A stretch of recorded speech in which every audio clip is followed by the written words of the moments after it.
小过年小招闹元宵的活动，会顶创意造型表演嘉年华，结合工艺和民俗节庆，展现出在地特色。我们今天就呈现我们北投堡丹普社的盛况。我们的团队呢的衣服就有展现出我们的品饮荔枝的部分。那我们的衣服跟裙子都全部都是用手工，利用我们的缎带环保的部分把它制作的。是寿兰休假被出给，然后会有媒人婆来介绍一些我们的迎亲的一些习俗。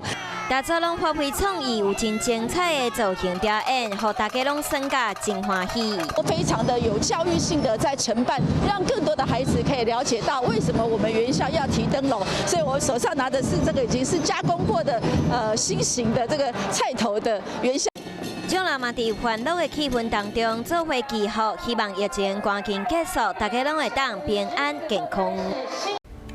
我是陈雅玲，想要跟我一起从零掌握天下事吗？赶紧按下华视新闻 YouTube 频道的订阅按钮，开启小铃铛，跟我一起探讨公共议题，给您最专业的华视新闻。